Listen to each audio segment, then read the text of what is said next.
And now, it's 10 a.m. let's just get down to it. And it's time for your sports fix. Strap yourselves in, folks. From two guys who have covered the teams you're passionate about for years. We are professionals. This is Jake Scott and Ben Anderson on 97.5 The KSL Sports Zone. Jacob Ed, 97.5, the KSL Sports Zone. Jake Scott, Ben Anderson, thank you for making us a part of your day. Hi, Ben. Welcome back. How'd it go? You know what? Everything in sports happened while you were gone. I know, as usual. So it was a week that I think only DJ did a full segment. We only have one sit-in guest. Cole came in for a segment, but what'd you say? Chandler came in for an hour. You're right. We had some people come in and hang out, but mostly solo, but there was plenty of content. There was no lacking stories while you were gone. Good and bad. As usual. Yeah. Yeah. You leave me the deserts of sports, and I leave you the whole world changes in a week. Well, usually that last week leading up to the All-Star break is a bad week of sports. You know, you do a Friday show that's like, let's talk about who's going to win the dunk contest. And I think we did a 50 segment just kind of talking about who was in it, but man, there was no lacking for storylines. I was not jealous on Friday, however, with the Parker Kingston stuff. No. I opened up the Snap Talk on Friday, and I was like, oh, man, I'm glad I'm missing this one. And even then, the Jazz got fined $500,000 that same morning. And it was just like, oh, I guess that's not going to be our lead story anymore. So I'm glad it was eventful. And thanks for everybody who came How in was and the trip? Pitched in. Well, I was telling Christian, the important stuff was great. Good. My kids had a wonderful time. We did pretty much everything we wanted to do. Disney is Disney, you know what I mean? It wasn't just a cruise. They Disneyfied it big time. But I do not think I am a cruise person. Okay. I do not think that's... Yeah, I think that's fair. I'd recognize that. I don't think that's me. One, I'm still dizzy. Okay. That did bother you. Well, it doesn't bother you during, it's after. Anyway, so I suffer from vertigo, so I'm still dizzy.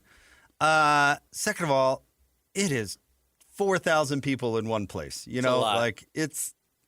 And they do a pretty good job, I'd say, about dispersing it most of the time, but it's crowded wherever you go.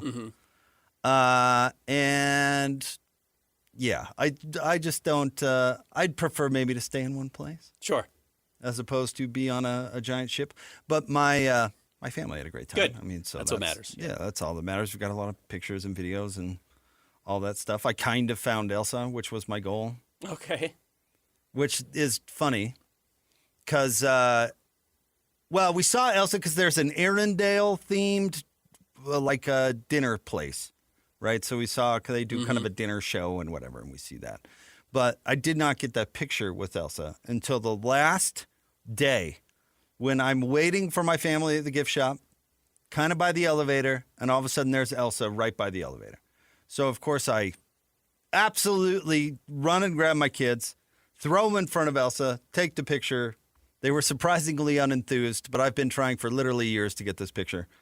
And my wife tells me, 10 minutes later, she's like, that wasn't Elsa, right? That was just some buffoon dressed as Elsa who's just a passenger on the trip. Not a real actor. Not a real, performer. Disney employed Elsa. And I said, shh. Don't ruin this for me. Don't ruin this. I don't care if the kids know, but don't ruin this for me. Okay. I feel like I worked really hard to get that picture, and now you just cheapened it. I don't want to even start with Santa. Yeah. I don't know. That's the real Elsa as far as I'm concerned, not okay. just some overly enthusiastic tourist. Yeah. Well, you succeeded then. Good for you. I waited in several hours worth of lines to get pictures with several characters, too. Good. But they got 20 or something. Time well that, spent. So not for me. Yeah, right. But then again, I'm some idiot with a broken arm. What am I going to do? I get it. I'm going to stand there in line. What am I going to be, swimming? But the other thing with the cruise, a lot of people will tell you, the food is, you just have food whenever you want. I'm not a food person. Yeah. I don't think I even took advantage of that. I ate the set meals, but it's not they've got brisket and stuff if you just want to snack at the pool. I did none of that. They're trying to thread a difficult needle, which I think is hard, because if you're a foodie, the food's not good enough. You know what I mean? It's not like the highest level restaurant quality if you were to just travel to a food place. I mean like a food city and just want to try their best food. But it's not like, it's not amazing. It's not, it's just all you can eat. I mean, that's all it is. It's like for your volume food. It's people. mediocre Vegas food everywhere you go. And we eat a lot of buffet food because we follow the Jazz, we cover the Jazz, and that's what they feed you. It's a lot of that. It is. And I'm not even hating on buffet food. It's just not my thing. Like, I'm not the guy who just wants to eat all day. Right. So you've got to find somebody who wants to eat a lot but doesn't necessarily need amazing food. And really appreciates the access. The fact that you can go from not eating to eating like a hamburger in at any time of day. 45 seconds, That type, which does exist. Of course. I assure and if that's your thing, no shame. Kids like the ice cream, of course, everybody talks about. Ice cream available 24 hours a day. Yeah. So it was very Disney. It was very. I didn't watch a second of the Olympics because, of course, the mouse doesn't allow NBC on their boat. Are you kidding? Yeah. You have like ABC, ESPN, and the Disney Channel. Yeah. And that's what you had available. Dang. So We have a problem? yeah, I didn't get to watch any Olympics. Oh, that's too bad. Not that you're really sitting in the room anyway. Sure. I was talking to those guys, especially like a cruise room. If you're hanging out in the room, you're certainly doing it wrong, or you're sick. Yeah. So, but you have the same attendant the whole time, and they get familiar, and you have the same like people that help you out. Like they've got it pretty buttoned up. I'm assuming most cruise lines are that way, but Disney's particularly that way. Yeah.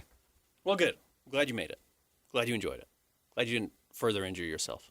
Wow, really happy about that. Yeah. Yeah, some wet stairs, by absolutely. those pools. Yeah. That would have been terrible. Yeah. My kids didn't particularly love the kids club, so I didn't get a whole lot of like dad time. Adult time. Yeah. But that's all right. Yeah. The whole trip was about them anyway. Good. Well, I'm glad it was successful. I've never been to the Bahamas, and it's everything they say it is. Yeah. I mean, it's pretty incredible. Yeah.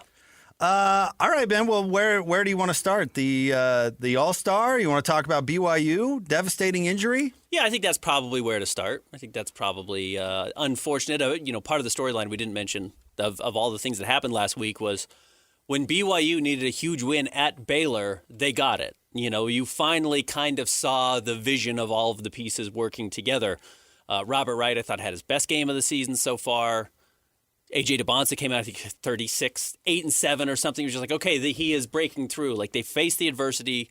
They ran into what we described was not a must-win, but a game everybody was focused on, and it all came together. And then 45 seconds into their next game, they lost Richie Saunders for the season, which, with it, significantly reduces their hopes of a deep run in the NCAA tournament. How significant, I think, is a thing. Because I don't know if it does significantly reduce based on tournament play, because depth becomes less of a thing, and the tournament is definitely about guard play, which they still have, and top-end guys basically dragging you there. You stop making subs and all those things, and I think Kevin Young's job got a little harder, but they still have two of the best players in the conference. They do. And that matters. I mean, I think a lot of people, and this is an extreme example, forgive me, but going back to the past, I think a lot of people thought that there's no way that the University of Utah gets past the Sweet 16, or they had been in the Elite Eight the year before after Keith Van Horn graduated. It's like you take away the best player on the country, and that Andre Miller and Mike Doliak are pretty good, but they're not Keith Van Horn. I mean, how would they be expected? And then all of a sudden they got the right matchups in the tournament, and Andre Miller played the best basketball of his life, and Utah's in the finals.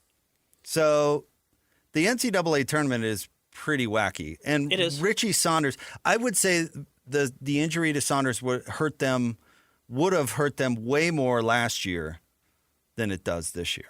I'm curious because their big issue is that they don't have any depth. There's zero depth on the team. The problem is now that depth is in the starting five. Right, the problem that lack of quality, now 4 of your 5 guys are able to play at this level, and maybe you have a 5th who's truly not. Agreed, but that matters way less in tournament play. I wonder if it matters more. That's kind of my question. I wonder if that's when you start to run into an issue. Except for coaches stop playing 8 players and they start playing 5 in the tournament. Right. I mean, that's that's real. I mean, Rick Pitino, or not Rick Pitino, who am I thinking of? Calipari just stopped making substitutions whenever Kentucky got to the tournament. So, but generally, he had his top 5 guys on the floor. BYU does no longer have that. BYU has 2 very good players on the floor, and then they bring in somebody to replace Richie Saunders, who, to this point, the season has not proven they're a rotation caliber player. I don't know if you need more than 2.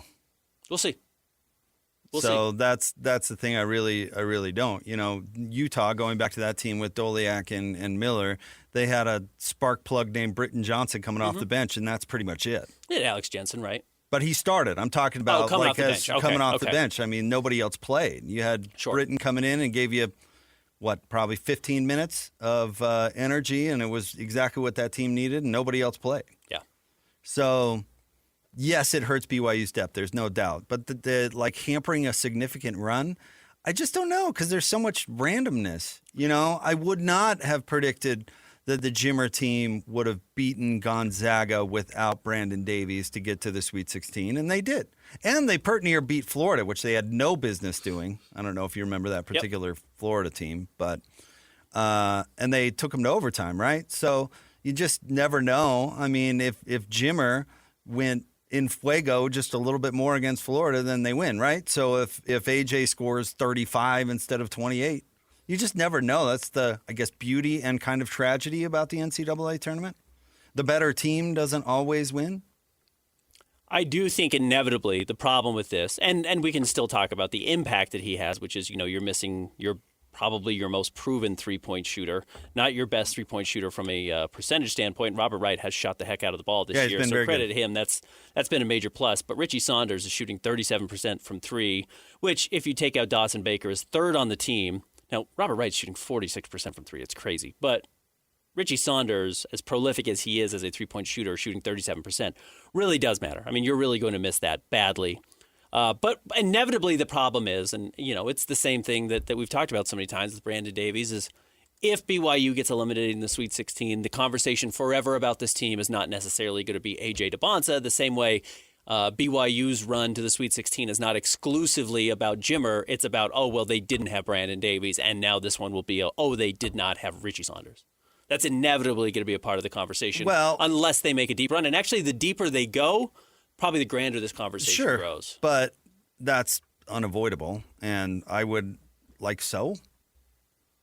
I mean, Kyle Whittingham will tell anybody that will listen that Cam Rising got hurt, and that's the reason he only won 4 games one year. Yeah, or it's why they didn't win the Rose Bowl. Right. Yeah. And you could go, you got to have people ready to go, and why didn't you have a backup quarterback and all this stuff? And frankly, it doesn't matter, right?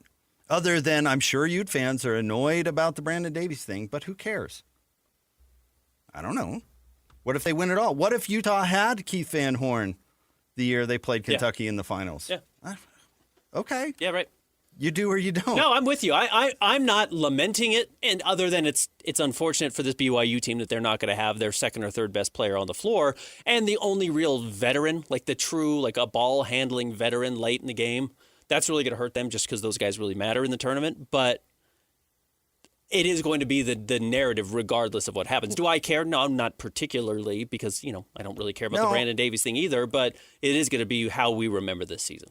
Well, the problem with these NBA guys is everybody's going to forget he went to BYU in 10 minutes. Chris Paul went to Wake Forest. How did he do in the NCAA tournament his last year? Couldn't tell you. Lost in the first round. Yeah.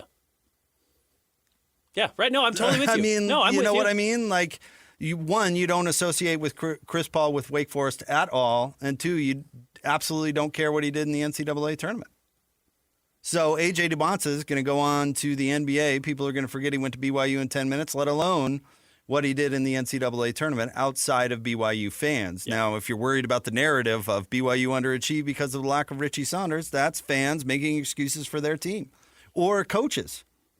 or people associated with. And there's nothing. I mean, Spencer Nelson had the flu, and Utah State lost to Arizona in the first round in 2000. And where's Scotty G when you need him? Yeah. Like 2004. It was like the Salim Stoudemire, Arizona, whatever. And Utah State played them tough for about 10 minutes right out of the gate, and then they lost to Lute Olson's Arizona team. And to this day, you'll find a deep blue Aggie fan who'll go, well, if Spencer Nelson didn't have the flu, well, then who knows? You should have seen how well they played. J.C. Carroll had like 15 points in like 2 minutes. I don't know. Okay. That's what fans do. And then Utah fans will go, even if you had Richie, you would have lost. Yeah. And it doesn't matter. And look, I will say along those lines, not to put on a Utah fan hat because you just said that, but this BYU team was clearly not performing up to expectations. I mean, they hadn't beat top 25 teams. They had, one top 30 win before they beat Baylor. Like, they had issues, and they were probably heading towards a somewhat disappointing end of the season, likely. Not, you can't guarantee it, but they were not beating the best teams on their schedule very consistently.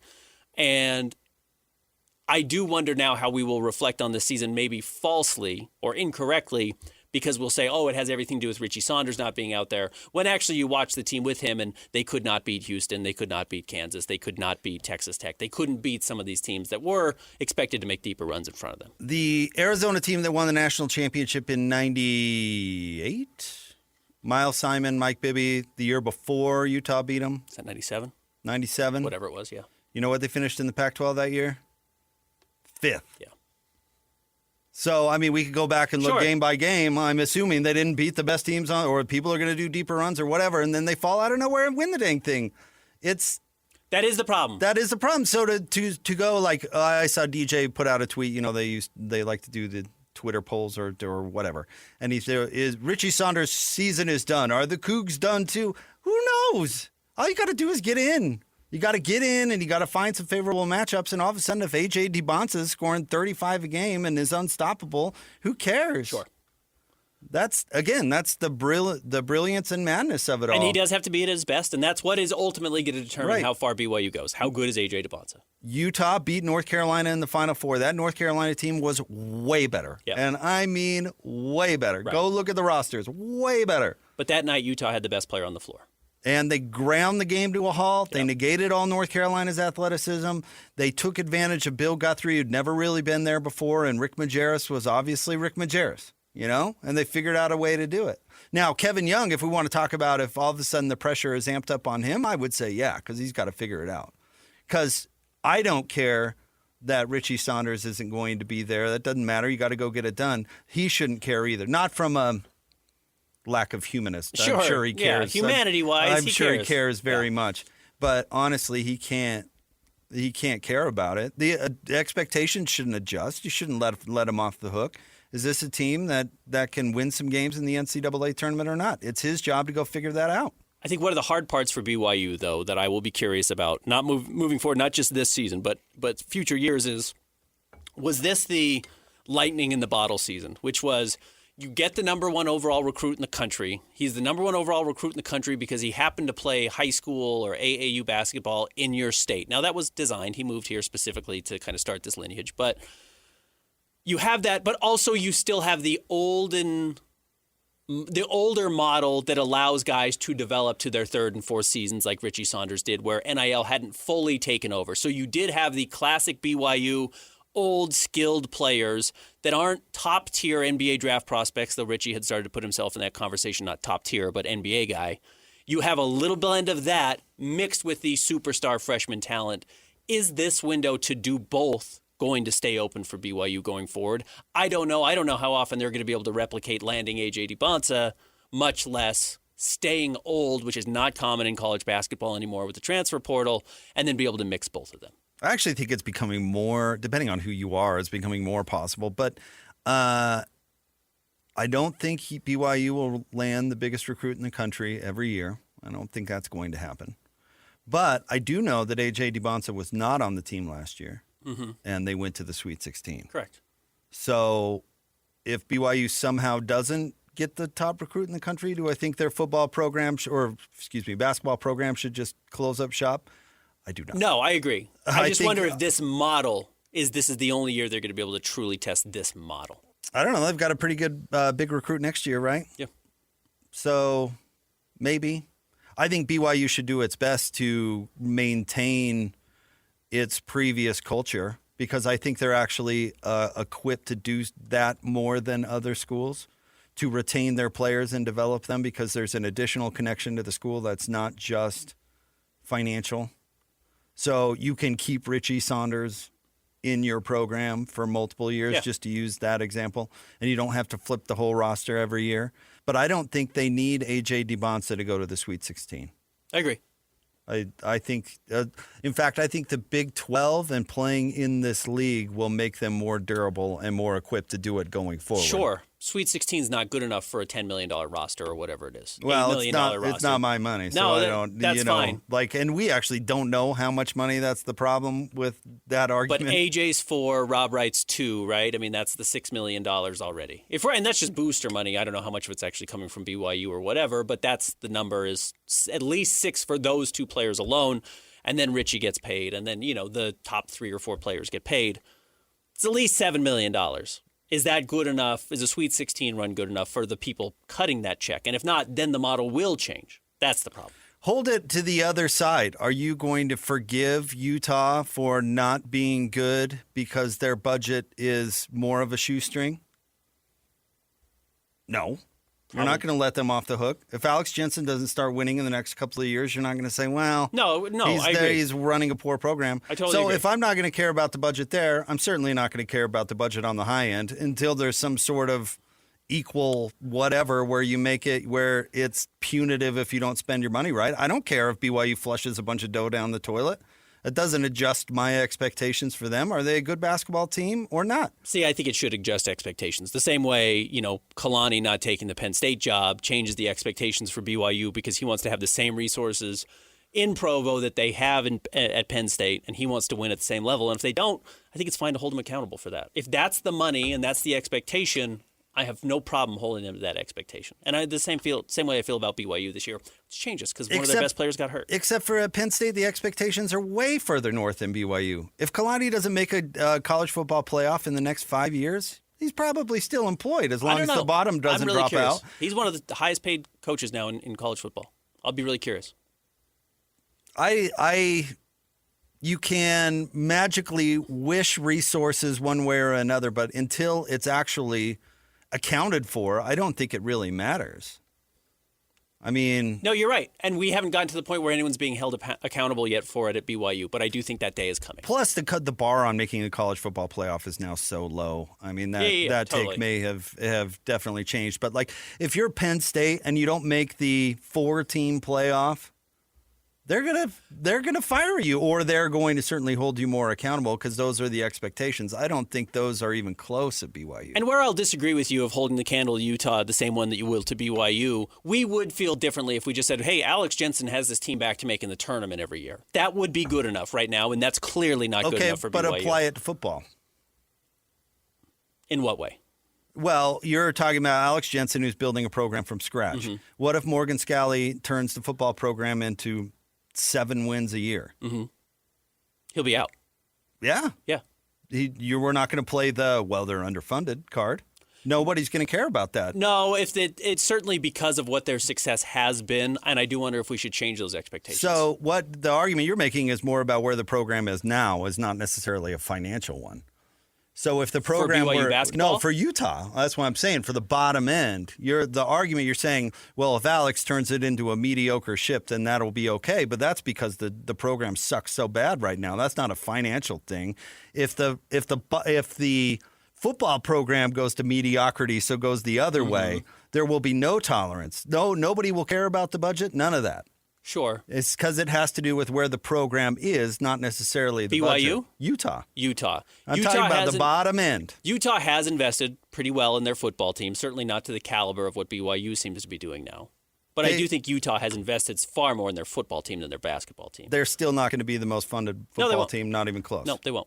Which is why they finished 3rd in the conference last year. They're going to be on the same page as the basketball program, give or take. Yeah, they're going to be fighting uphill every single year. And when Texas Tech and BYU finishes above them, or whoever has more money finishes above them, I think you're going to be able to draw a very clear line of why that's the case. So if they have a couple of 500 seasons, nobody's going to care that they don't have the resources that other programs do. No, because I think there are other resources that are advantageous, in addition to some money that they do spend on their team. I mean, they were able to retain 2 first-round draft picks on the offensive line by itself. And then they were to go out and get a big quarterback transfer last year. Like, they clearly have money. They do spend money. I think that applies to the football team, and you can hold them accountable but not for that. the basketball team? I don't think they spend money on the basketball team. I think it's basically in the same boat. I don't think they spend any money on this basketball team. Not this one. Right. But they hired late in the game, so I don't know. We'll see. If they start putting money into big transfers, they just got a big kid from Austria who's transferring over. International kid who's coming into play. I couldn't tell if his jersey said Australia or Austria from the angle of the photo. But they are starting to try and get some bigger recruits. Top 3 stories of the day, KSLSports.com. Coming up next, 97.5, the KSL Sports Zone. It's time to break down the biggest stories of the day. This is the top 3 stories of the day on KSLSports.com. 97.5, the KSL Sports Zone.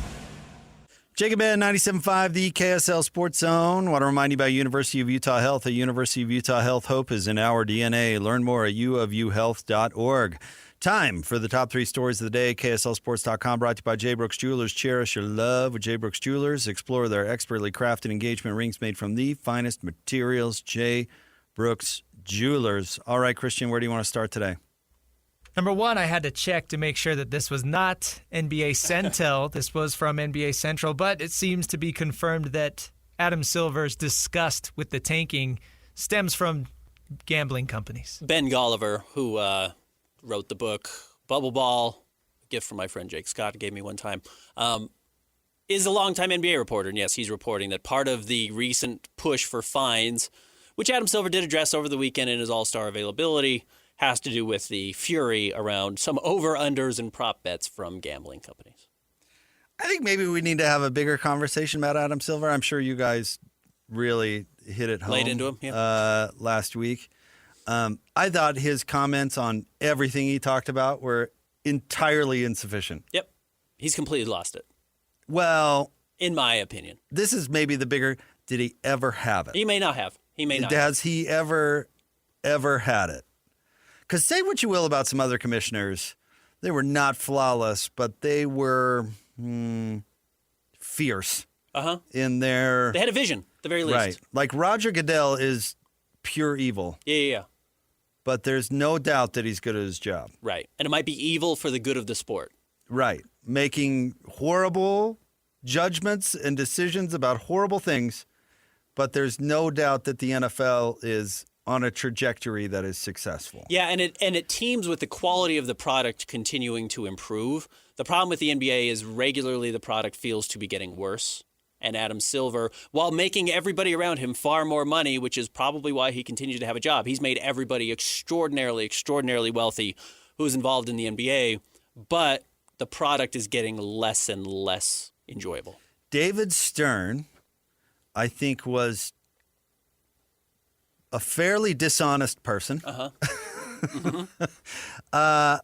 bit of a strong man, but he was really good at it. He was really good at running the league. I don't think Adam Silver is any of that. Nope. I don't think David Stern would ever be manipulated by anybody, let alone a gambling company, which I would 1,000%. Well, Sam Presti started a behind-the-scenes PR campaign against the Jazz, right? I mean, that was reported by our guy Tony Jones, right? Last week. David Stern would never be bent by any of that stuff. Who's twisting your arm, Adam Silver? Yeah, right. A single owner? And or a GM, I should say. And you're just giving in, you know? And I would beg the question, well, let's move on, but I wouldn't mind coming back to this. Give me a thing that Adam Silver's done in his tenure that has been a good decision or a good policy or a good anything. And I can think of one example, and maybe we can come up with others. But as far as I'm concerned, the pool of good decisions by Adam Silver is super shallow. He got very lucky this weekend, which leads us into number 2. Well, how did you guys like the All-Star weekend? It was, well, the weekend itself was awful, but Sunday was good. Sunday was the most watchable All-Star game we've had in a very long time. And if you didn't pay attention, it's because it's been bad for a long time. But we had 3 teams, 2 Team United States rosters, or rosters made up of players from the United States, and an international roster.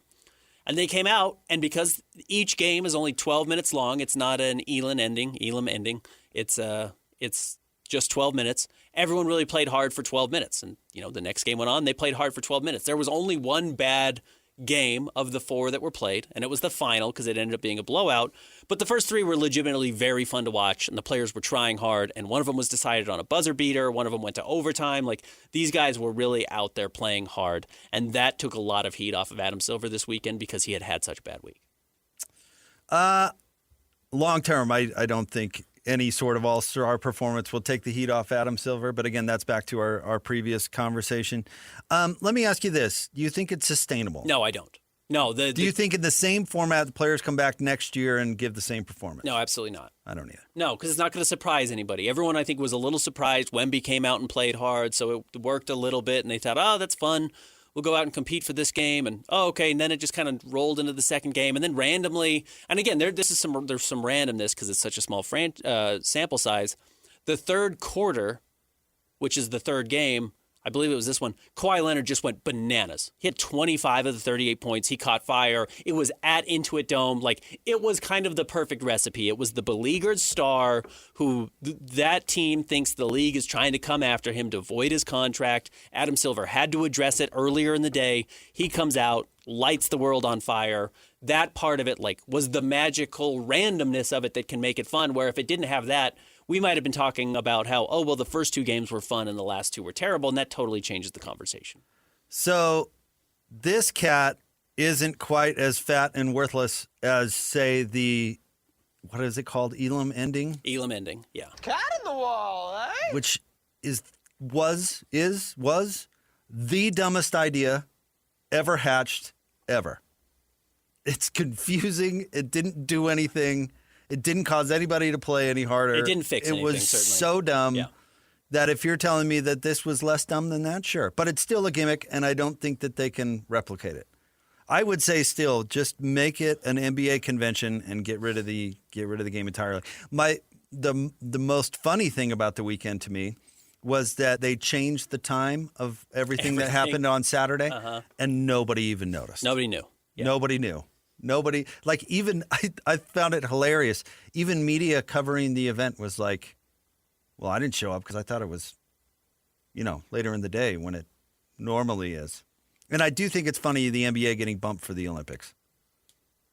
And why would NBC carry the Olympics and the NBA All-Star Game? There are other NBA partners. Why don't you kick the can to ESPN this year and then bring it carry? back next year. That made.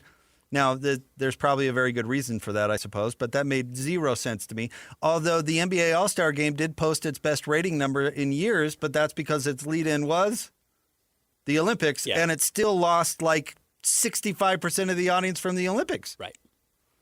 So, I don't know. The NBA can take a victory lap over All-Star break if it really wants, but I still think it's as worthless as it's been for 15 years. Yeah, it's just not sustainable. This is the problem. What they did this year was great. It worked for a few random reasons that are not guaranteed to work next season. So, no, they have not fixed it. And by the way, the Saturday event. All right. Now, last time the All-Star game was in Salt Lake, I was not in town. So you could tell me this. But I'm pretty sure that the Saturday event here in Salt Lake City was sold out. Yes, it was fuller, certainly, than what we saw at Intuit Dome. I remember there was a big issue because locals wanted to go and felt like they couldn't afford it. But that was the narrative, not that nobody's going to this thing. There was nobody at All-Star Saturday. Nobody. It was crazy to look at the crowd. Which is such a bad look, by the way. Just, you know what, if it's that, let people in for free at the last second or whatever. Let all the locals come in for $15. Just to put butts in seats, because that looked so bad. Yeah, nobody watched it. But you're right. It was on Valentine's Day, and everything started at 2:15 local. It was crazy. It was very weird. They didn't even market it well. Yeah, I get it. People want to be able to watch on the East Coast at a somewhat reasonable hour, but you sold out everybody in that city. Oh, they did it for the Olympics. Yeah. I mean, that's why they did it. You're right. So we get back to primetime viewing. You're right. What's next? Number 3, Clayton Keller made his Olympic debut over the weekend. Here are his thoughts on that. Lots of, excitement, butterflies. So, I think my energy was there, even though, it's haven't skated a whole lot. So I actually felt, pretty good, and just tried to, keep it simple, do all the little things right, learn our systems quickly, and the guys made it, super easy for me to come in and, just always helping me out and, giving me confidence, I guess. USA wins Group C by beating Germany 5-1. No points from Clayton Keller, but yeah, he looked like he was having a great time on the bench and out there and joking around. I don't see him smile that much during Mammoth games, and he had a huge grin on his face during this game. Can I ask you this dumb question? Mm-hmm. And I'll explain the reason I'm asking a dumb question. But my dumb question is, how are they playing? And the reason I have no idea is because that mouse actively policed Winter Olympic conversation, or they would not show it on their televisions. I was totally dialed out of the Olympics because Mickey himself was walking around. If you were like, hey, what happened in the bobsled? That mouse threw you right off. In the water. The Olympics, as far on the Disney Wish, the Olympics were not happening. That's crazy. They're playing fine. They have had a lot of slow starts, including they were down in after the first period of one game. So they've played 3 games. They have not had a good start yet, and Canada is blowing everybody out. So I think there is some growing fear that Canada is significantly better than Team USA. We'll talk to Cole Bagley about it coming up at 11:30. I did watch the pairs figure skating yesterday. I don't know if you saw this. The pair from Japan won. Mm-hmm. And it totally gave me PTSD from my wedding. Because I don't know if you saw the celebration, Christian, but the fella was absolutely crying his brains out. You could tell this was the biggest deal of his entire life. The gal, absolute robot. Stone cold. Didn't even smile. Yeah. Not a tear. People were congratulating her, and she was like, man, yeah, I don't know. And then, meanwhile, the guy was coming apart at the seams. She's patting him on the back, it's okay, buddy. Yeah. That was 100% me at my wedding. I mean, I'm just tear, everything. And then my wife, absolute robot. Yeah. She could I could be anywhere else, really. I will say I do think Clayton Keller playing in the Olympics is really good for the Mammoth as far as people are kind of casually paying attention to the hockey team.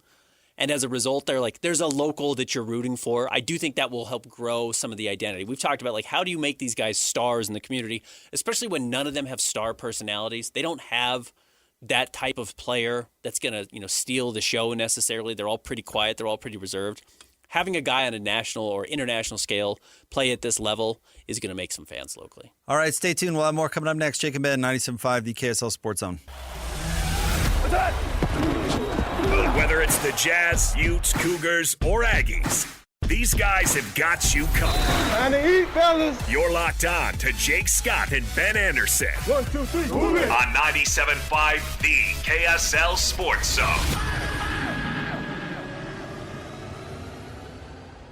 Jake and Ben, 97.5, the KSL Sports Zone. Want to remind you about Win Ticket Wednesday, your chance to win big every week on the station this week. It's a big one, Ben. 2 tickets to go see Post Malone with special guest Jelly Roll and Carter Faith at Rice-Eccles Stadium on July 28th. Tickets are on sale now at livenation.com, or you can listen all day tomorrow for your chance to win. Also, the Beehive Meals Hero of the Week. We're teaming up with Beehive Meals to honor people that impact youth sports in our communities. Nominate the youth sports volunteer for the Beehive Meals Hero of the Week at kslsports.com/contest. And listen every Thursday to JJ and Alex for the winner. It's the Beehive Meals Hero of the Week. Yeah, we'll have to get more into the Adam Silv thing coming up. I definitely have thoughts on that. Cole Bagley's going to join us at 11:30. Did you see that Kevin Durant's burner DMs came out? His second burner. Yeah, because he had one years ago. Yeah. And now there's multiple, right? There's multiple burners that they found, but he was having, DM chats with groups? Group chats, yeah. And was talking as himself, which was kind of funny. But did you have a particular morsel that was your favorite? Well, hammering Jabari Smith Jr. was very funny and saying you basically can't let him touch the ball late and that he's not a very good player. burning his teammates is very, very difficult. He burned Trae Young, right? What did he say about Trae Young? I don't know if I saw that one. Oh, let me see if I can find it really quick. My favorite was he said that Steve Kerr doesn't coach, which I've long believed. Long believed. If you can plug Luke Walton, who is barely smart enough to tie his shoes, into the head coaching position with Golden State and do just as well as Steve Kerr, I'm convinced that guy doesn't coach. Yeah. So I thought it was pretty hilarious to hear Kevin Durant say basically that he doesn't coach. And if you don't pass it to Steph Curry, they'll just cut you. Which honestly is true. Yeah, that's absolutely right. But that's fine. They won you 2 championships. No, this has been the problem with Kevin Durant his entire career. Is he's just really not a leader. And not only is he not a leader, it seems like behind the scenes, maybe he's actively toxic. And not Mark Jackson toxic, trying to turn the locker room on one another, but just like doesn't like people and doesn't really buy in that much, or is just a little too silly. He's a little too goofy about it. And I think that might be the hard part. I think he's hiding behind the goofy. That actually kind of bugs me. He's not goofy. Okay. You think he is vitriolic? I mean, what word do you want to use for it? I mean, jerk is a traditional word. Yeah, sure, absolutely. You know, something like that. An unpleasant person. I mean, I still find it bizarre that we know the name of his manager, Rich Kleiman. Yeah. Remember when Brooklyn thanked Rich Kleiman in their statement about signing Kevin Durant? Yeah. Maybe it wasn't Trae Young. Maybe I'm missing on Trae Young. No, I don't think it was Trae Okay. Young. I'll Or have at to look least up some of the other. I missed that one. He compared Devin Booker and Frank Vogel to Stalin and Hitler and Mussolini and Kim Jong-un. Which is extreme. Well, he was saying all what 2 dictators. dictators. They come in twos. Yeah. Okay. I was saying Booker got the credit when they won and he got the blame when they lost. Well, they did get better after getting rid of him, so that might be. And they made the finals before he was there. So, yeah, I kind of get what they're saying. He might be the ultimate that guy that you hate playing with at your local gym. Mm-hmm. The guy who's just a ball hog and then just cries when nobody else passes him the ball and then is just a complete jerk because he can be. Yeah. That might be Kevin Durant. Yep. No question And about he's it. so skilled, you kind of have to put up with it. But it is funny at the end of the career, you know, to see how much you have to put up with. Houston should trade. Well, I guess they can't, but they should move off him as soon as they can. Did you see Şengün had a response on Instagram because he said, you know, what kind of franchise player can't shoot or play defense? And Şengün responded and then deleted it like an hour later, but basically saying, you're not a very pleasant person. Yeah. Yeah. Yeah. No, this has always been a frustrating part of Kevin Durant. But you're not good enough to really behave that way anymore. Agreed. Yeah. Did you believe the report that they actually confronted him about it and he stormed off? Did you see that one? I did not.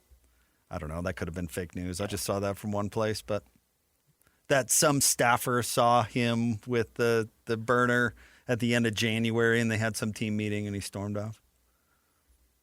All of a sudden, I thought the Rockets would actually be kind of a mild contending team in the West. As soon as Fred VanVleet went down, their ability to win that championship or compete really, really dropped off, and I think that was their big issue. His burner account, by the way, was Get Higher 77. He's probably the most famous smoker in the NBA. There was He's a another huge weed one. guy. There was another one too that was a Richard joke. Okay. I don't know if it's Sure. something Dickerson. Sure. Okay.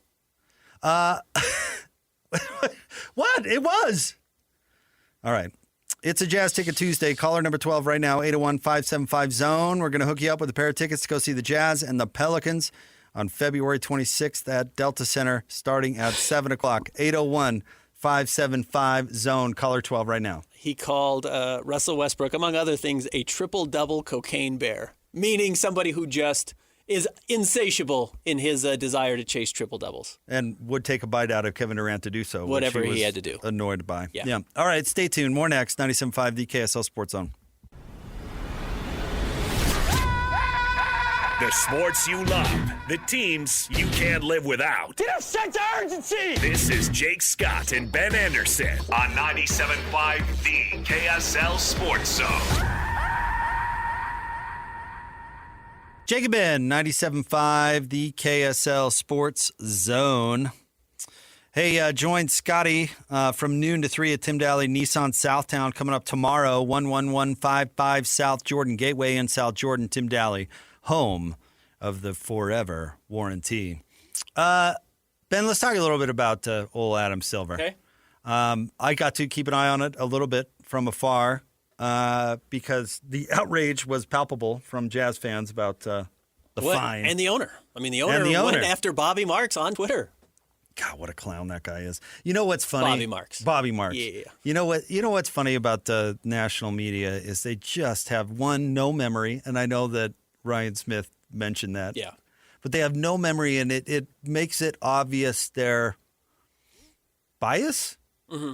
Does that make any sense? Motivation at the very least. Yeah. Not consistent in any way, shape, or form. And actually, I think that really is one of Adam Silver's biggest problems is that he is not consistent at all, and he sets all these crazy precedents that he either sets a precedent that he doesn't live up to, or he sets a precedent he could never live up to.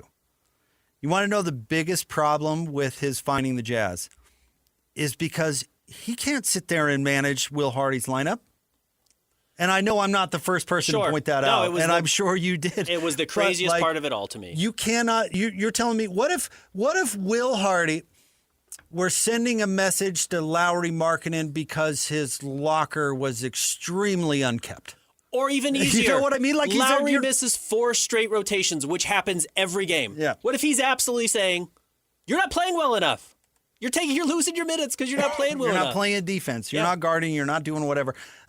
That's why I picked something silly like a locker. Sure. He can use minutes are the only leverage that NBA coaches have. He does not get to take your money away from you. At all. He can't do any of that. So the only thing the coach can do is minutes. And by the way, let's just evaluation of players in and of itself is incredibly subjective. Who's to say? Absolutely flawed. We know it's flawed. What happened to the Atlanta Hawks this year when they stopped playing Trae Young? They got better. Way better. Right. Trae Young is an all-star. He's the highest paid player on the team. By definition, that's the type of guy you should want to have on the floor at the end of games if you want to see a star player, but we know he actively makes you worse. So are you telling me that the NBA now is going to actively monitor every rotation in the league through their own subjective lens and punish not coaches, but entire teams for not doing what they think the way that they would have done it? That's crazy. Regardless. And you cannot enforce that on an even level, which is your job as commissioner because you're the NBA commissioner. You're not the commissioner for certain teams or certain markets or whatever. You have to be consistent over the entire league. And now you have set a literal impossible precedent. Regardless of whether your team wins or loses. The Jazz won a game and they got fined for it. It's the craziest thing I've ever seen. All this stuff designed to fix tanking is totally ineffective, unenforceable. I mean, what words? So it led me to think, have we been giving Adam Silver way too much credit for way too long? What has he actually done with the NBA that has been good? And I can think of one thing. Okay. Extending the All-Star break. Okay. That's been good for everybody. He's reduced some back-to-backs, 3 games in 4 nights.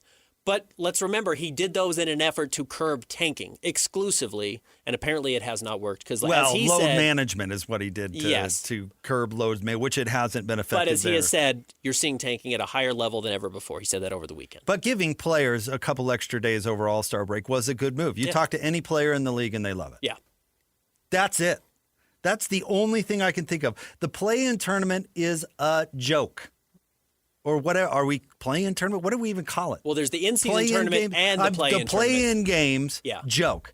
The in-season tournament, at very least, has been a non-factor. I don't know if it's been a negative for the league, but it hasn't been a positive. Has it generated any extra interest in the fall when that was the whole point? Maybe a little bit? Maybe. Yeah, maybe. What else has he done? I would even argue the actual night of the games themselves are fine. I actually have liked the in-season tournament championship game. It's a night. Right. That's a night he has improved. I would even argue the way he forced Donald Sterling out was entirely wrong. Yeah. And set a really dangerous precedent that he hasn't, luckily for him, hasn't come back to bite him in the butt. But can you imagine forcing an NBA owner to sell a franchise based on an illegally obtained recording? That's ludicrous. It's crazy. Yeah. And by the way, you could have easily just let him drown in his own thing with the players refusing to play and fans refusing to show up, and he would have had to sell it anyway, and he wouldn't have had to force him to do anything, which is, ironically, the lesson he learned when he forced Robert Sarver out. Because you don't have to publicly force anybody out. You can do it behind. You can do it behind the scenes, and the public will do it. Yeah. So even that wasn't a success, in my opinion. Now, maybe the NBA is a better league without Donald Sterling. I certainly think you could make that argument. But the way that he did it was ridiculous and could possibly be illegal. And if Donald Sterling hadn't made billions of dollars, he probably could have forced that issue if he really would have wanted if he didn't get the angel investor to come in and say, I'll just pay you twice what your team is worth, and he said, well, I would have done that happily at any point, yes, he would have made a bigger stink about it. And look at what now he's invited in with Steve Ballmer, which I caught up on the latest Pablo Torre podcast about that, which came out like a couple of weeks ago. And listen, a lot of his reporting is anonymous, and I would listen to that. He's been fairly liberal with his with his conclusions. It's all documented. The Clippers did it. Yes. They did it. Yep. Uncle Dennis did it. Right.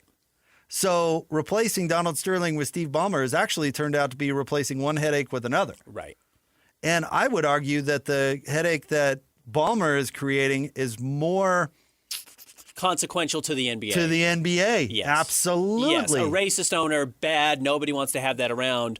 The richest and a bad owner, by the way. The richest owner in all of sports circumventing the rules to pay players illegally actually causes greater foundational issues than your owner's a scumbag. And actually maybe committing some fraud, depending on who you talk to, in order to do it, is bananas. Yeah. And listen, you know what they're going to do about it? I would guess nothing. Yeah, maybe maybe a slap on the wrist. But here is the greatest. Okay, let me put it this way. Like the greatest PR dodge that these leagues / franchises shoot, the University of Utah did it. They hire law firms to investigate. So all of us on the outside go, well, they're taking care of it. The NBA's on it. They're looking into it. Yeah. Well, we'll see what the investigation turns up. And even Adam Silv hiding behind it when asked about aspiration at All-Star, well, what do you want me to do? We're investigating it. I can't really talk about it. We're investigating, blah, blah, blah. Those law firms are going to find whatever the NBA wants. Yeah. Because who's paying them? The NBA. So Adam Silv sat them down and determined what he wanted them to find at the beginning. Because honestly, and to give Pablo Torre credit, you cannot go through the stuff he's gone through and not come out and think they did it. Yeah. He's got documents. He's got emails. It's way more. Yeah. It's way more than just an unsourced story in the New York Times or something, or not unsourced, but anonymous source. Like, I got two people to talk anonymously. Because the aspiration went bankrupt, and there was a federal investigation. Their CEO went to prison, right? And so they've got all of that, but it's. The sad part is that I think the NBA absolutely needs a leader that's not necessarily honest, but they need a leader that's decisive and not going to cave to pressure, because the gambling companies are absolutely telling Adam Silv what to do. The Thunder and them complaining are telling him what to do. I mean, it's a disaster. It is. And they're going to try the Terry Rozier Miami stuff. He did that in Charlotte. He shaved points. You can look at it. He did it. They hired the same law firm. And where is that now? Gone. Yep. Gone. They basically cleared him and then pushed it aside and said, well, I can't wait till everybody forgets about it. It's crazy. He's terrible. Yeah, he's not done a good job. He's terrible. To your point, and I think you bring up a good one. And this was my biggest issue with kind of what he said over the weekend. And it's important to remember. So a little more clarification on how the Jazz got fined, and it was right there in the black and white of the release. But the Pacers got fined, because it was in the same release, for violating the player participation policy regarding Pascal Siakam, which means he's a former All-Star who rested a game that he should have played in. The Jazz got fined for conduct detrimental to the NBA. It wasn't within the player participation policy. That's not what the Jazz got fined for. The NBA just said, well, we have other powers that we think when you do something that's detrimental to our league, we can impose a fine of whatever we want, which is why it was $500,000, because there are actually set numbers the league is supposed to fine you by. First time you get fined for player participation policy, it's like $100, and then it goes to $50, and then it goes up to $500,000, then it goes to $1 million or whatever it is. So the Jazz getting $500,000 was a little weird because it wasn't within the tanking or player participation policy. And why I say that, and I think it ties into your point, which is if you want to say conduct detrimental to the NBA, that could be every single night in the NBA with what happens with rotations or who's available and who's not available that doesn't apply to the player participation policy. You know, the Jazz can rest Yusuf Nurkic all they want. He's not in the player participation policy. But if suddenly the NBA says, well, that's detrimental to the NBA and we're going to fine you anyways, then this opens a can of worms that you can't enforce every night because you can't fine your teams every single night they step on the court. Because he doesn't care about policy and never has. That's the problem. Yeah. And I don't know what the Jazz have done to whatever, if it's Oklahoma City or whatever.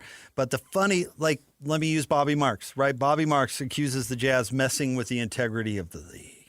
And that's why they got fined. Yeah. I saw it on the Snap Talk. Somebody pointed out that, a day before, he was saying Milwaukee would be crazy if they played Giannis and didn't tank this year? Said it the day before. Yeah. Like, what are you talking about? Yep. And by the way, the Jazz / many other teams compromised their integrity years ago, decades ago for some teams. What do you mean compromise the NBA integrity? Are you not paying attention? Did you not see what the Spurs did in the 90s to get Tim Duncan? What they did was compromise their integrity. C is an interesting word because he literally says the word. He said it's a bit of a, here, I'll read it to you. He says, I attempted to not only respond to what behavior we've seen, but send a clear message that we're going to be scrutinizing everything we see going forward. Absolutely. But I don't think that's a way to manage this system long term. He did say there's a bit of a know it when you see it quality to this. I mean, we spend a lot of time in the league going back and forth with teams on injury reports. We're going to be looking more closely at the totality of the circumstances this season in terms of teams' behavior and very intentionally wanted teams to be on notice. Are we seeing behavior that's worse this year than we've seen in recent memory? He says yes. So again... Okay, that is ridiculous. It is. That is false and ridiculous. There's the know it when you see it aspect of it. Fine. If you want to say, I can tell the Jazz are tanking because they're not playing their guys in the fourth quarters, regardless of the outcome, they're trying to do something differently. Fine. But are you saying you didn't watch the Sacramento Kings in their final game before the All-Star break and that wasn't a team trying to lose? See, that's what I'm saying. They don't care about policy. They don't care about even application of that. It would be impossible. Ben, I remember this had to be, how long ago did Marc Gasol actually play for the Grizzlies? When they were tanking to get John Morant. Mm-hmm. I think he talked about it after the game. He was upset. He didn't play the entire second half. Right. Of a game against the Jazz. A game against the Where Jazz. He had like 20 here in the first half. Salt Lake, yep. Dominating. Sat the entire second half. Ben, that was 12 years ago? Not that long ago. 10 years only ago? Been in the league for 5 years. But my point is so did you not see it then? Exactly right. So are you an idiot or are you corrupt? The answer is the latter. Yeah. The answer is the latter, and somehow now you're using the Jazz as an example. And listen, people could accuse us of being Homer radio and all this stuff, and it stands out. They never did this to any other franchise. They did it to Dallas once, 3 years ago, 4 years ago, and it was just because Jason Kidd talked about it after the game. He said actively, we're trying to lose these games because it's better for our franchise. He said that after the game, so they fined him. Yep. That's the only other example. You cannot tell me that teams haven't been intentionally booting games for decades. So did you not see it before? Or are you choosing to see it now? And don't give me the justification of, it's worse this year. No, it's not. No, it's not. No, it's not. It's not. I've sat in this chair and the chair over there at the arena, Ben, and watched teams intentionally boot games for basically my entire career. Mm-hmm.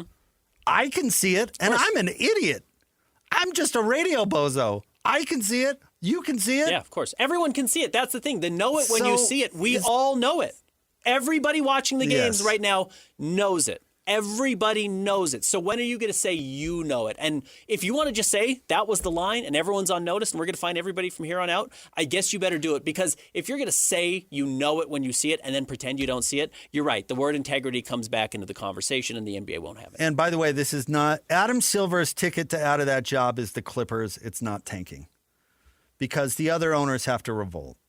That's how it has to work. The other owners have to fire him. And if there's a team that is breaking the rules so overtly, and trust me, it's overt. Yeah.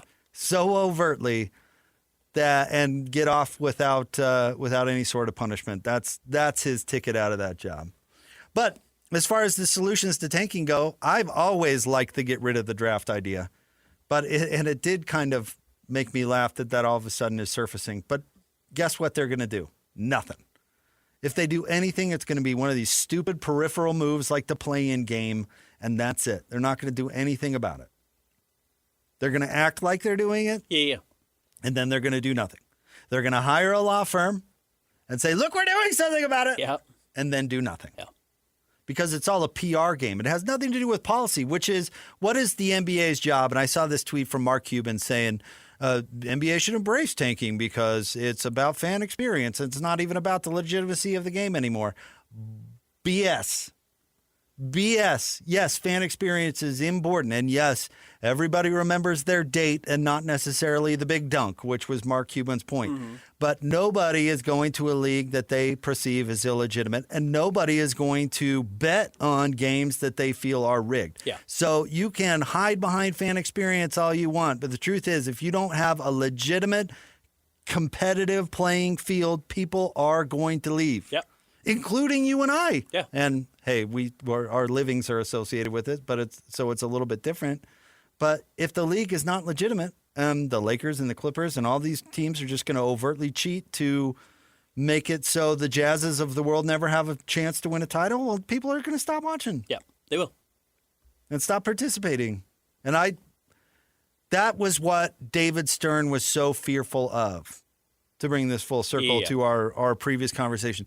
David Stern covered up the Tim Donaghy thing, which I don't find acceptable behavior, but he did all that. Why? Because you have to preserve the legitimacy of the league at all costs, because if you're not legitimate, people aren't going to support it. And now you have a dang coach who was arrested off basically the sidelines. How is Adam Silver not under way more heat?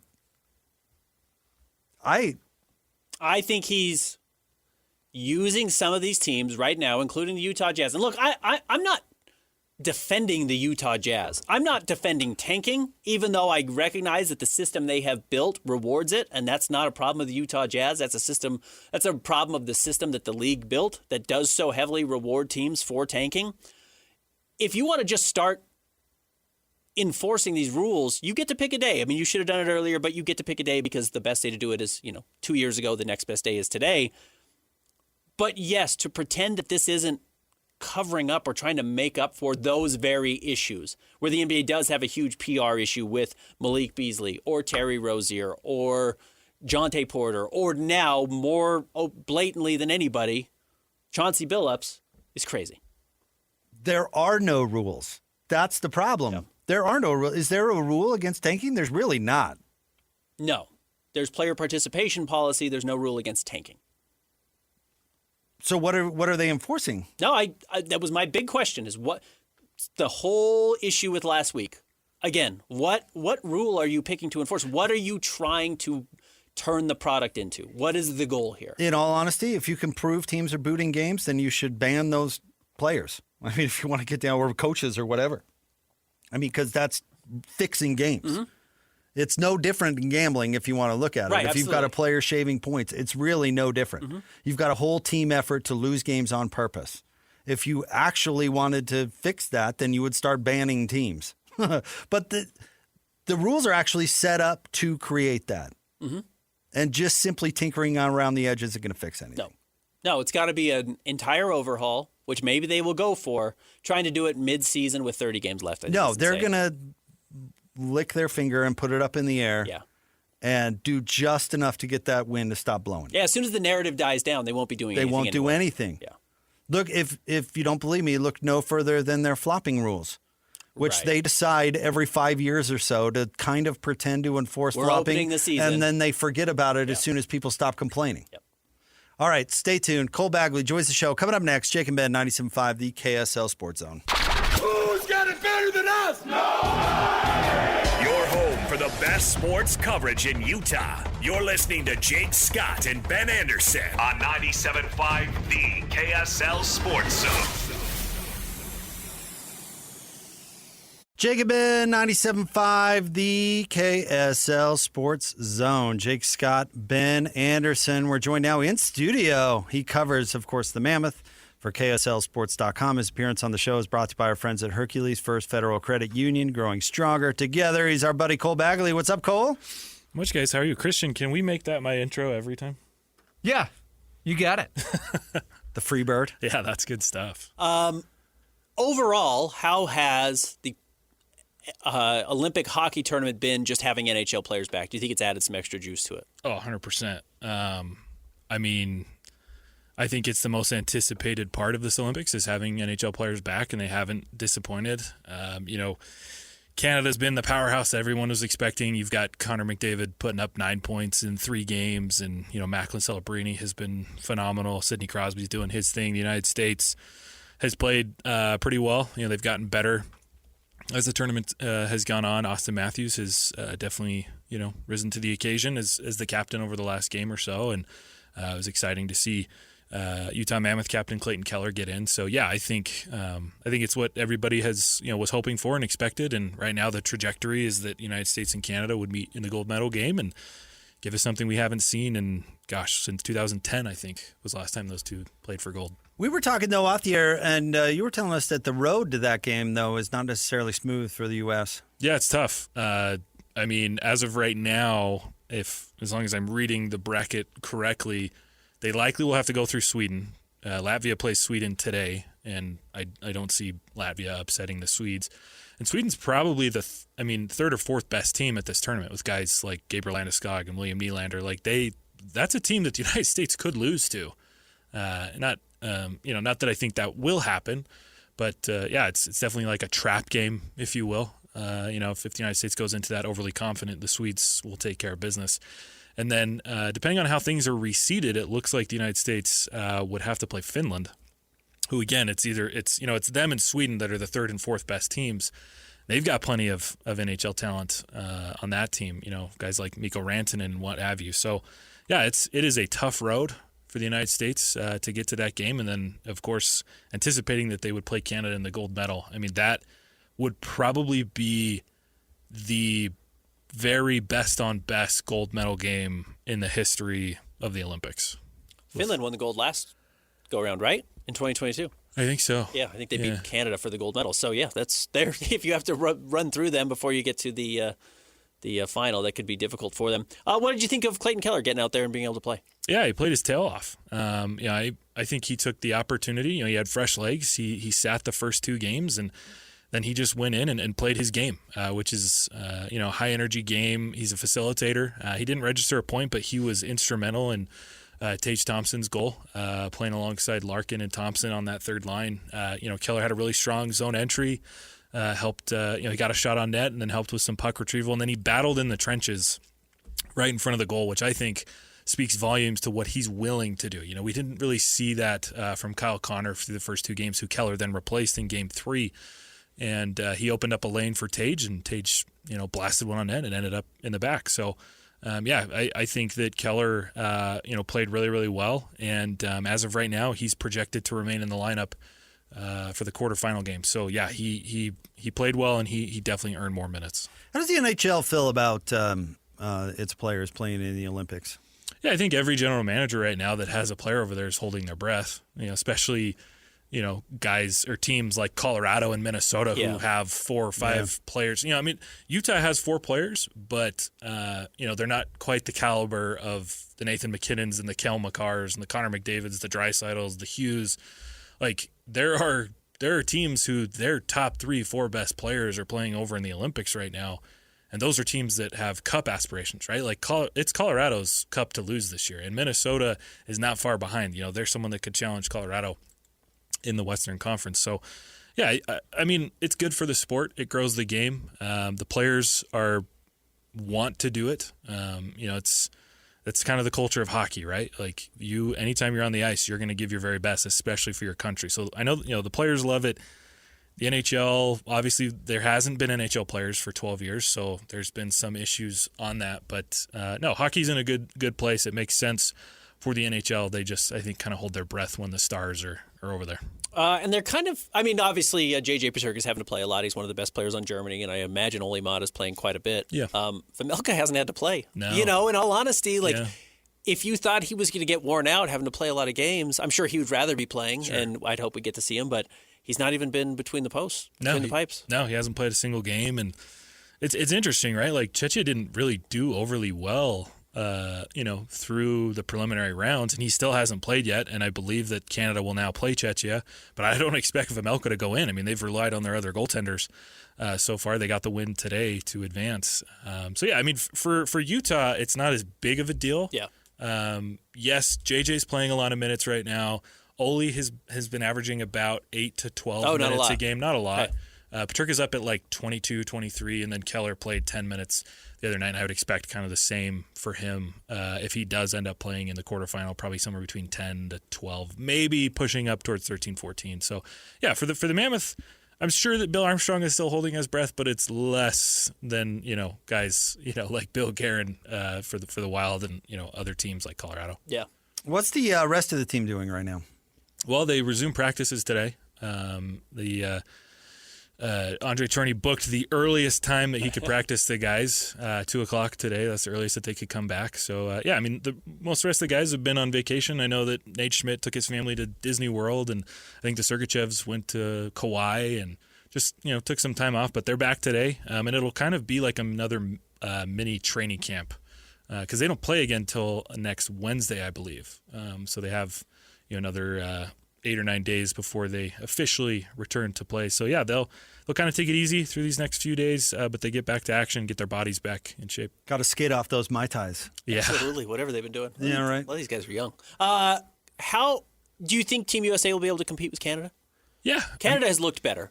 They have. I think Canada is an offensive juggernaut, right? Like all four lines could just burn anybody. Mm-hmm. You've got.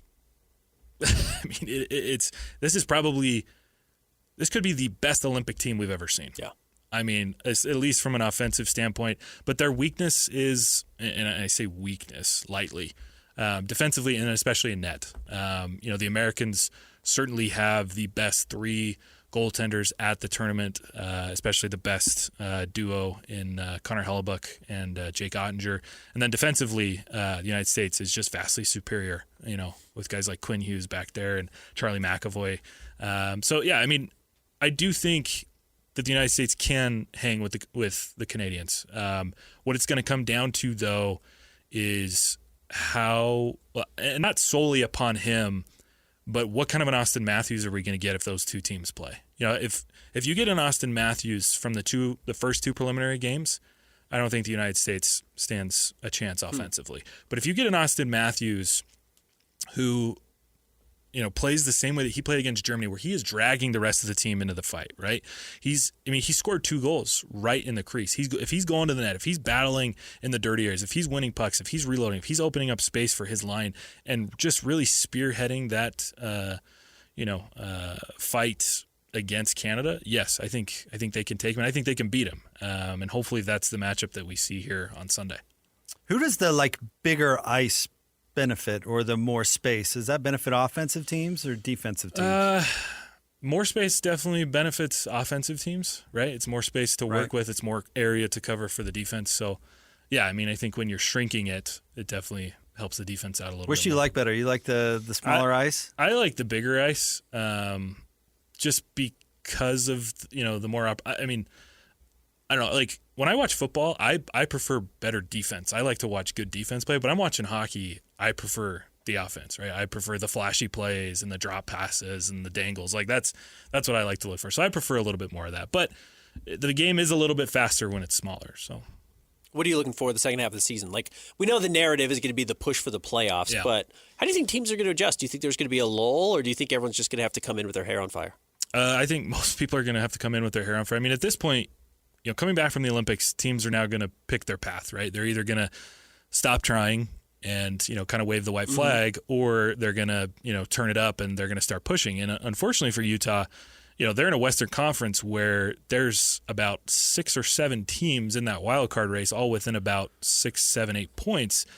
They could push, and so that's what's gonna be tough. I think for Utah, they need to get back to the way that they played going into the break as fast as possible. Yeah. Obviously, consistency is what everybody's looking for, but for Utah, it's strong first periods. It's consistency up and down the roster. The benefit for Utah, though, is they have so much more opportunity to get better, I think, compared to a lot of teams. They're going to get Logan Cooley back. They're going to get Alexander Kerfoot back. They have an opportunity, if they choose, to sell some of their assets and make, not like a blockbuster trade, but a trade that could significantly upgrade their roster and help them really make that push. So Utah's in a good spot. They were playing arguably some of the best hockey of anybody in the NHL going into the Olympic break. And if they can get back to that, especially with these reinforcements coming in, they have a really good chance. Cole, thank you. It's good to see you. Yeah, absolutely. And follow all of Cole's great work at KSLSports.com, of course. We appreciate you, Cole. Yeah, thanks, man. Guys. Appreciate it. All right, let's give away some Jazz tickets real quick. Caller number 12 right now, 801-575-ZONE. We're going to hook you up with a pair of tickets to see the Jazz and the Pelicans February 26th at Delta Center, 801-575-ZONE. We wrap up the show next, 97.5, the KSL Sports Zone.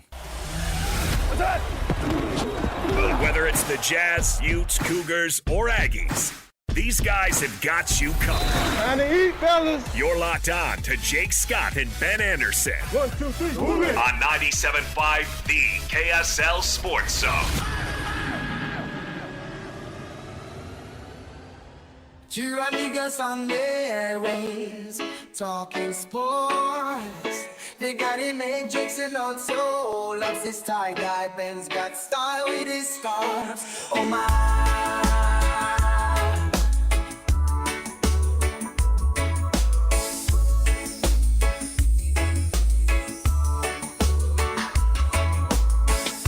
From the islands to the basketball courts, they The craziest thing about Adam Silv and the lack of consistency is he finds the Jazz for not playing Laurie and Jaren in the fourth quarter, but then finds the Pacers for literally not doing what the Jazz did, which is at least play their guys. And the Pacers sat their guys for the whole game, finds them for that, and then finds the Jazz for playing their guys, but it was the wrong minutes apparently. Yeah, I don't think he's aiming for consistency, Matthew. I mean, in the same release. Yeah. Matthew's exactly right. In the very same release, they said there were ways around what the Pacers did as far as they could have played their players reduced minutes. And then they said, but the Jazz violated the rules for playing their players reduced minutes. It was bizarre. It was a very bizarre week. It was not a good week for Adam Silv. Because that was not the reason he was finding the Jazz. Now we're finding out today maybe the gambling companies had something to do with that. Maybe it was Oklahoma City and Sam Presti, but he wasn't serving justice. He wasn't serving Adam Silv. He was serving whoever he works for. And that becomes a big question now. Yeah, they should be working for you. They should be working for the owner. And then the product, and he seems to be doing something different. And that's a big question. Well, he's not leading. No, he's definitely not leading anything. And he, as far as I'm concerned, hasn't made a decent policy decision during his entire run. Again, outside of extending the All-Star break, which serves me personally. So maybe I'd have a different opinion about that if I had a different job. The next commissioner's job, whoever it is going to have to be cleaning up a lot of Adam Silv's mess, in all honesty. I mean, uncomplicating issues. He's really made things very strange in some areas, and you're going to have to go back to some basics, which in a sense might be easy, but also it might be, there might be too many things there to undo. Well, start with the play-in game, and move from there. Again, the concept, all of these things with Adam Silv seem like somebody sat in a room together and they kind of threw out this first idea and they thought, okay, that's a good idea, let's do that. without kind of recognizing the consequences of it, which is teams already didn't really want to make the 8th seed in the NBA playoffs because you were going to get swept already and then you were going to miss out on a chance to get a lottery pick. So all he did was bump that down to 10. So now you have more teams actively not even trying to get to 10 because there's a chance you might accidentally make the playoffs and lose your lottery pick. And you're not really compensated enough now just by making the playoffs for it to be worth it for everybody that you have to make it or you're not going to break even, which kind of used to be the conversation. And the same could be said about the lottery, which was, well, what if we just flatten out the odds? Then there's no motivation to tank. Well, it's the opposite. Now there's motivation for everybody to tank because the odds are so good that you can move up from 6, 7, or 8. Which is the definition of our cat in the wall thing. Yeah. Where you not only didn't solve the problem. Right. You made it worse. But you actually made it worse. You're trying to get the cat out of the wall by putting more cats into the wall. And you know what? David Aldridge, because I watched the Adam Silver press conference over the weekend. David Aldridge, who's a longtime NBA writer, works for The Athletic, had a very good point about tanking. He said, isn't the model for tanking for bad teams to be able to get good players so they don't have to tank anymore? It's actually bad that the Jazz had the worst record in the NBA last year, artificial or not, and didn't get a player that was good enough to take them out of tanking. Because then they have to do it again. Because then they have to do it again. And in fact, the worst thing you can do is become the Charlotte Hornets or become the Sacramento Kings who are deciding, Thomas Robinson, we're building around him. That's our guy. Or LaMelo Ball, we're building around him. That's our guy. When you actually just have the wrong guy. Because then you end up mediocre or worse for 5 or 6 straight seasons because it takes that long to realize when are these players actually going to be good enough to win. And if they're not, then you're hitting the reset button again. So punishing teams that aren't good or do tank to get their next star by dropping them to 5 or dropping them to 7 when they should be picking 5 or higher is part of the flaw in the system of, again, Adam Silver here's a first answer and says, oh, that's good, let's run with that, without playing out the consequences in his head. What happens when he starts finding teams that are just legit terrible? You know what I mean? Like, are the Wizards tanking or are they just legit the worst franchise in sports? Yeah, right? I don't know. All this stuff is so subjective. That's why I'm saying the policy doesn't matter. People are thirsting because we do. We like justice, right? And we like justice evenly applied throughout society, right? I don't want to get in trouble for speeding if I don't speed. But yet everybody should be held at the 70-mile-an-hour speed because it's even. We all appreciate and value justice. But he doesn't give a rip about justice. He doesn't care. I don't even know what he's trying to do. Yeah, what's he trying to accomplish here? I think it's just he's trying to appear like he's doing something. I think you're right. But he's really bad at it? Well, it was conveniently right before he had to speak anyways at the All-Star break. When people are going to ask him, are you holding teams accountable? And he can say, look, $500,000. Oh, that's certainly why he hired that law firm when he did to investigate the Clippers. Yeah. Because he knew he was going to have to duck those questions at this press conference at the Intuit Dome, the actual arena. Yep. Wild. He's booting that. I don't know. I wonder if the heat turns up. Or you remember when Roger Goodell almost lost his job with the Ray Rice thing? I mean, this close. Like people, like he could step down today, and somehow he rode that out. Yep. Made it an extra 48 hours, and nobody has talked about him stepping down since. That was probably like $120 million ago for Roger Goodell. Yeah, for sure. Doesn't Easily. he still make $40 million He makes over a year? 40. Yeah, that was a long time ago.